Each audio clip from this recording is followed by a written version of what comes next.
Have you ever trusted your doctor, only to later wonder if they truly had your best interest at heart? It's a hard question, but for many senior women, it's an experience that feels all too real.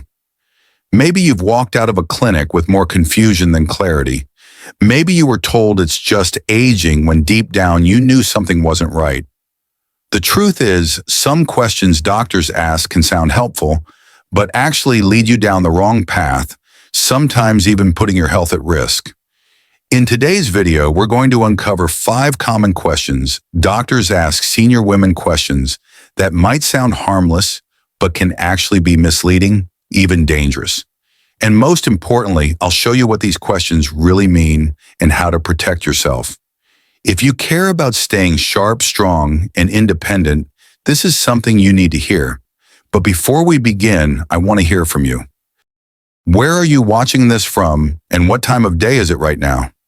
Leave me a comment below, even just a simple note. I read everyone, and it means a lot. And if this content speaks to you, don't forget to hit subscribe so you never miss an important message. Let's begin. Question 1. Are you feeling your age? In doctors' offices across America, from small clinics in Nebraska to busy hospitals in New York City, there's a question many seniors hear more often than they realize. It comes with a smile, maybe even a chuckle, and it sounds harmless at first. Are you feeling your age? Now, to many, that sounds like a friendly way to start the visit. But for older adults, especially women over 65, this question can be more than just small talk. It's subtle, yet powerful. Because behind that question is often an assumption that your tiredness, stiffness, or forgetfulness is simply what happens when you get old. But let's stop right here and ask something deeper. What if feeling your age isn't just about age at all? What if the fatigue you feel walking up the stairs in your home in Ohio, or the struggle to get out of your favorite armchair in Arizona, isn't aging but a signal from your body asking for help? Many seniors in the U.S. have been conditioned to accept decline as inevitable. They're told that slowing down is just part of getting older. But science tells a more hopeful, more accurate story. Let's take one common example: muscle loss, also called sarcopenia. It's a condition that begins quietly around age 50, and by 70, most people lose up to 30% of their muscle mass. The result: everyday movements feel heavier, balance becomes shakier, and independence starts to slip away. But here's the truth. Sarcopenia is not just a normal part of aging. It's a condition, and more importantly, it's treatable with the right habits like resistance training and protein-rich foods. Or how about vitamin B12 deficiency, which affects nearly 20% of adults over 60 in America? Low B12 doesn't just make you tired. It can cause memory problems, mood swings, and even numbness in your hands or feet. Yet many doctors never test for it unless you ask, because they assume it's just age. In colder states like Minnesota or Vermont, low vitamin D levels are another quiet culprit behind fatigue and bone pain. Vitamin D is made when your skin is exposed to sunlight, but as we age, our skin becomes less efficient at producing it.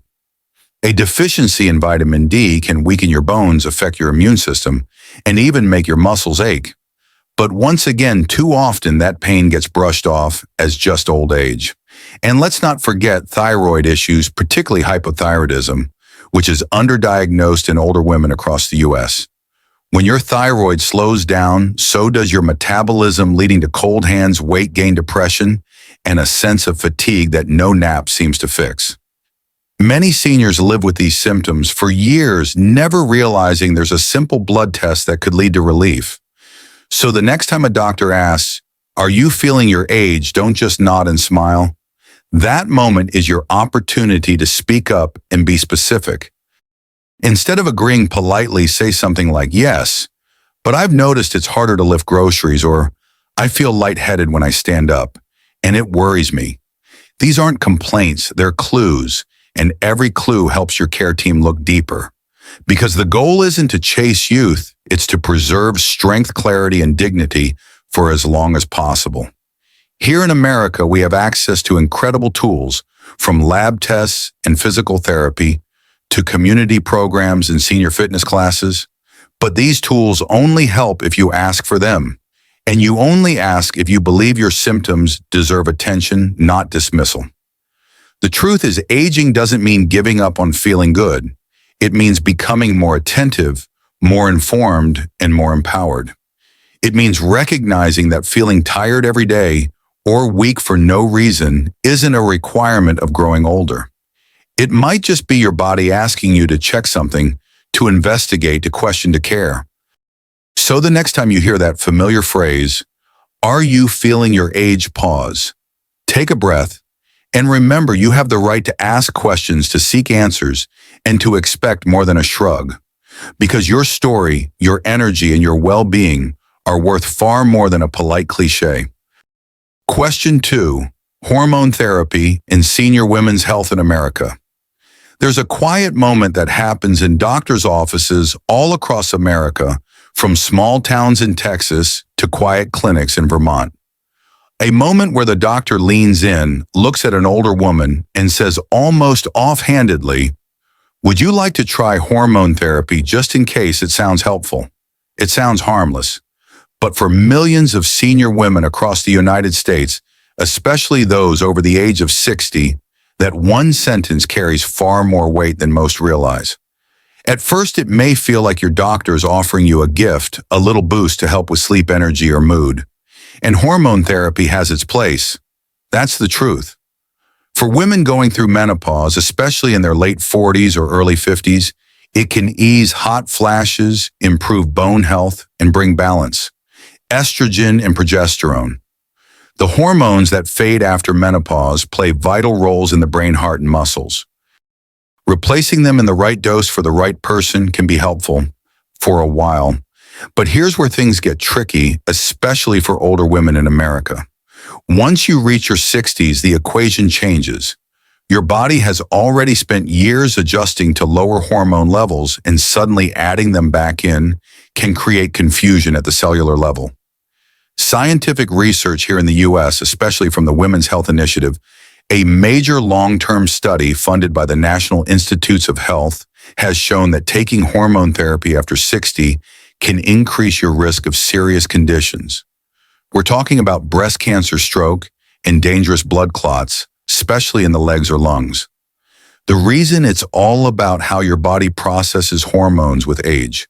As estrogen re-enters the bloodstream, it can stimulate growth in breast tissue, and in some cases that includes cells that may become cancerous over time.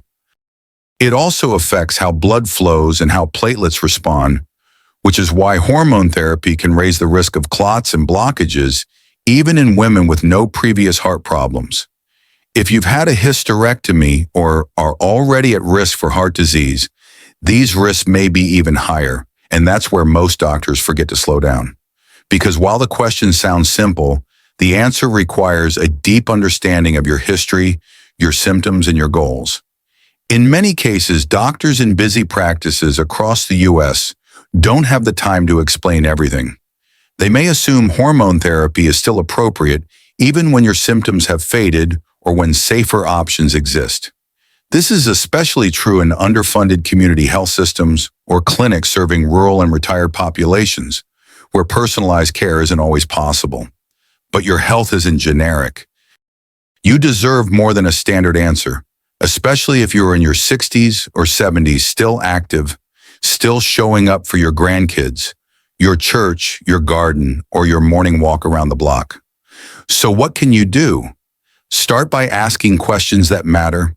Instead of quietly nodding, ask, what symptoms are we treating right now? If you're not experiencing intense hot flashes, sleep disturbances, or mood shifts, then hormone therapy might not be necessary at all. Then ask for clarity. What are the real risks for someone my age with my history? And don't be afraid to say, are there alternatives that are safer for me? In fact, there are. Many American women today manage postmenopausal symptoms with natural methods. A balanced diet rich in omega-3 fats, leafy greens, and vitamin D can improve hormone balance and protect your bones. Regular weight-bearing exercise, even simple resistance bands or walking uphill, stimulates muscle growth and bone density naturally. And plant-based supplements like phytoestrogens from soy or flaxseed have been used in places like California and Oregon with promising results for mild symptoms. Just as importantly, take care of your emotional health. Many older women in America, especially those living alone or caring for others, carry quiet burdens, loneliness, anxiety, even grief. Hormone changes can magnify those feelings, but they're not the whole story. Sometimes what you need isn't a pill, it's community sunlight movement and being heard. You don't have to fear hormone therapy, but you also don't have to accept it blindly, because aging isn't the same for everyone, and your care should never come in a one-size-fits-all bottle. So if a doctor ever asks, would you like hormone therapy, just in case, pause. Ask the real questions, trust your instincts, and remember, here in America, your voice matters just as much as your doctor's. Your choices shape your future, and you deserve care that honors every chapter of your life. Question 3, are you getting enough calcium from milk? In homes from Boston to Bakersfield and across retirement communities in Florida or Oregon, there's a question that comes up more often than you'd expect. It usually starts with good intentions, maybe from a doctor or even a concerned family member. Are you getting enough calcium from milk? For decades in America, milk was considered the gold standard for strong bones. We grew up hearing it on TV commercials, in school lunch programs, even from our own mothers at the breakfast table. Drink your milk, it'll build strong bones. And for some people that may still hold true, but for millions of seniors across the United States, especially those over 65, that advice no longer works the way it once did. As we age, our bodies change. One of those changes is a decrease in the enzyme called lactase, which helps us digest lactose, the natural sugar found in milk. Without enough lactase, milk can cause bloating, gas, cramps, and even diarrhea, a condition known as lactose intolerance. It's incredibly common among older adults in America, especially among African American, Asian American, and Hispanic populations. So here's the irony: even if you're drinking milk daily, if your body isn't digesting it properly, you may not be absorbing the calcium at all. In fact, the very thing that's supposed to help you might be making you uncomfortable, or worse, causing you to avoid dairy altogether without replacing the lost nutrients. But calcium still matters a lot.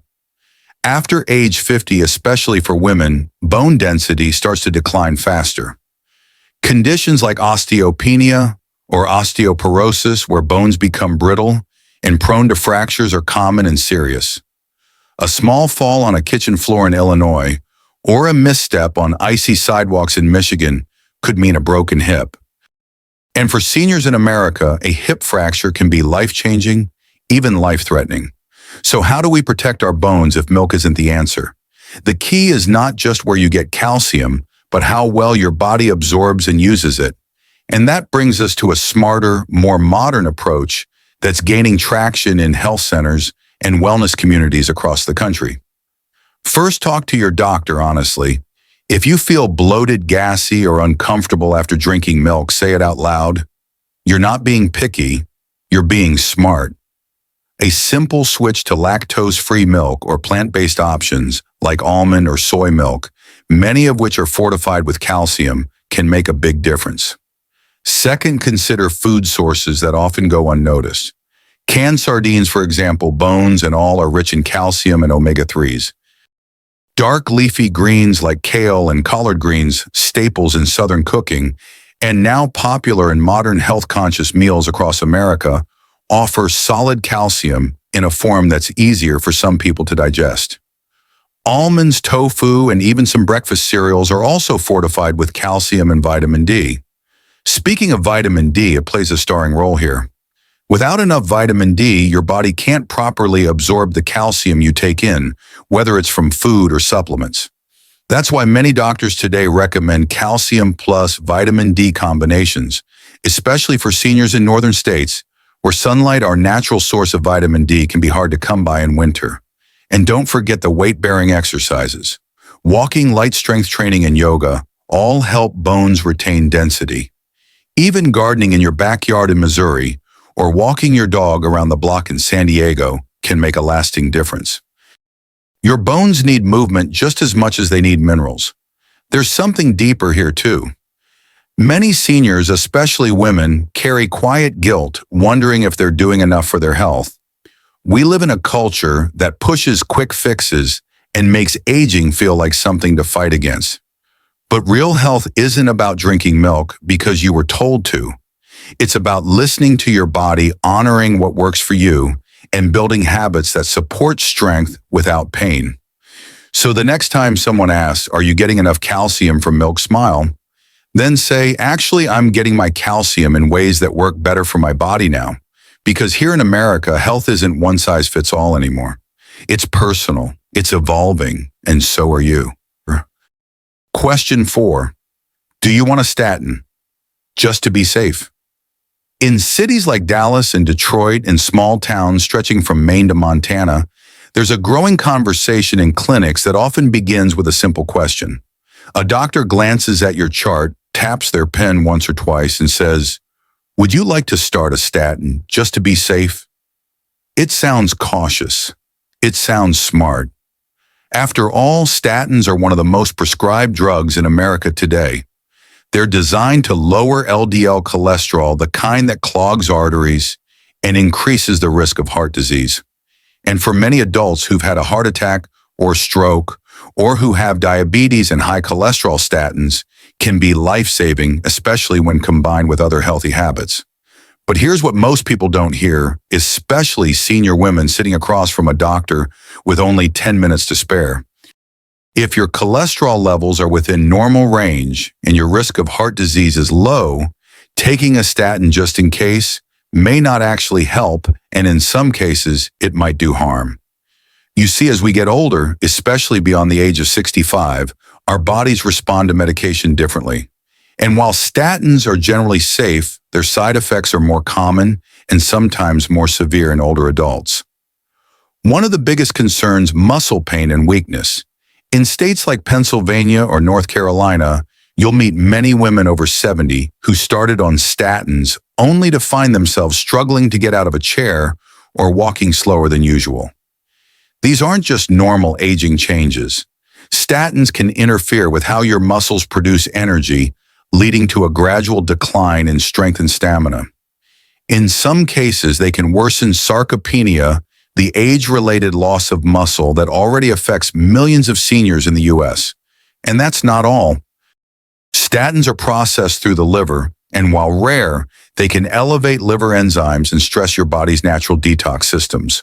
For seniors who are already taking multiple medications, something known as polypharmacy, which is extremely common in American seniors, this extra burden can tip the balance and affect how other medications work too. So what should you do when a doctor asks, "Do you want to go on a statin just to be safe?" First, pause. That word safe deserves attention, because true safety comes from understanding your individual risk, not from a blanket prescription. Ask your doctor for a cardiovascular risk assessment. This usually involves calculating your 10-year heart disease risk using factors like your age, blood pressure, cholesterol levels, and family history. If that risk is low, you may not need medication at all, especially if your lifestyle is already supporting your heart health. And here's something worth knowing. In America, heart disease remains the #1 cause of death, but many of its risk factors can be reduced without medication. Regular walking, weight management, eating fewer processed foods, and reducing stress all have a real impact. From park trails in Colorado to Tai Chi classes in California, thousands of seniors are finding strength and movement in mindfulness, not just in medicine. Of course, medication can still be part of the plan, and for some it's essential. But it should never be the first step, and certainly not the only one. You deserve a care plan that sees you as more than a number on a lab test. One that looks at your whole picture, including how you feel, how you move, how you sleep, and what you value most. Statins are not the villain, but they're not a free pass either. They're a tool, powerful, yes, but best used when the situation truly calls for it. So next time the question comes, do you want a statin just to be safe? Let your answer reflect your right to clarity, conversation, and choice. Say, let's talk about my actual risk. Say, I want to know all my options, including lifestyle changes. Because here in America, informed choice is part of what makes healthcare work. And you have the right at any age to ask the questions that lead to better, more personal answers. Question 5, how's your weight? In doctors' offices all over America, from sunny clinics in Tampa Bay to community hospitals in rural Iowa, there's a question older adults hear time and again, often delivered casually and quickly. It goes like this: how's your weight? It seems simple, like a check-in or polite curiosity, but for many seniors, especially women, this question carries decades of personal history, quiet worry, and sometimes even shame. In a culture that praises thinness and fears aging, the question can feel less like medical care and more like a judgment. And yet the doctor usually means well. They're trained to use weight as a basic health marker, particularly to track risks like heart disease, diabetes, and high blood pressure. In a country like the United States, where obesity rates are high and chronic illness is common, it makes sense on the surface to keep an eye on the number on the scale. But here's what we now understand, especially for older adults in their 60s, 70s, or beyond. Weight is not the whole story. In fact, it can be a misleading number if we're not asking the right follow-up questions. Because two people can weigh the same, but have vastly different health outcomes depending on what's behind that weight. Let's take a closer look. As we age, the body naturally begins to lose muscle mass, a process called sarcopenia. This process can start as early as your 50s, and by your 70s, it can accelerate if not actively managed.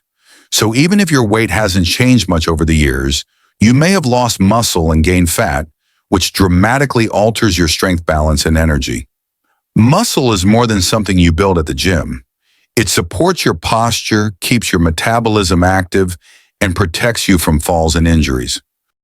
In places like Phoenix or Portland, where seniors stay active through walking clubs or light hiking, maintaining muscle often means the difference between independence and needing daily assistance. So when we only ask, how's your weight? We might miss signs of muscle loss, low energy, or early frailty, especially in seniors who appear normal weight by the numbers, but feel increasingly weak or fatigued. That's why many experts across the U.S. are shifting toward more comprehensive health markers. These include evaluating lean body mass mobility and fat-to-muscle ratio, not just pounds on a scale. Some clinics, especially in progressive wellness centers from California to Massachusetts, now offer body composition tests and strength assessments alongside standard labs. Even more important than numbers is how you feel. Can you get up from a chair without using your hands? Can you carry groceries from your car to your kitchen? Do you feel steady on your feet during a walk through the park or your local farmer's market? These functional abilities tell us far more than a number ever could. They show how your body is aging not just outwardly, but internally at the cellular level. It's also important to talk about emotional wellness around weight. Many seniors in America carry the silent pressure of decades of dieting, body image messages, and unrealistic beauty standards. Women in particular may feel like they need to apologize for gaining weight or celebrate losing it, even when the real focus should be on strength, mobility, and quality of life. So how should we respond when a doctor asks, how's your weight? Try saying this: I'm eating a balanced diet, staying active, and focusing on strength and flexibility more than numbers. Or I'd like to talk more about muscle health, energy levels, and how I'm feeling day to day. Better yet, ask your doctor for a mobility check, a vitamin panel, or a review of your muscle and bone health. These tests may reveal more helpful data than a scale ever could. In today's healthcare landscape, especially in America, where medicine is evolving quickly, you have the right to ask for a fuller picture, one that honors your experience, your goals, and your reality. Because growing older shouldn't be about shrinking yourself. It should be about building strength physically, emotionally, and mentally for the road ahead. I hope this video reminded you of something simple but powerful, that your voice matters in every conversation about your health. We've talked about questions that may seem small, but can shape big decisions, and how being informed and unafraid to speak up makes all the difference. Of course, if you're dealing with specific symptoms or medical concerns, always speak directly with your doctor. These tips are shared for general awareness. If you're facing any health challenges, be sure to check with your doctor before trying anything new. Now, I'd love to hear from you. What part of this video resonated most with you? Leave a comment below, even just the word hope, to let me know you're with us. Every word you share helps others feel less alone. And if you found this video helpful, don't forget to subscribe, turn on the notification bell, and share it with a friend or loved one who might need it too. Wherever you are in the U.S., whether it's a cozy porch in Georgia or a quiet morning in Seattle, I'm wishing you strength, calm, and confidence in every step you take. Take care, and I'll see you in the next video.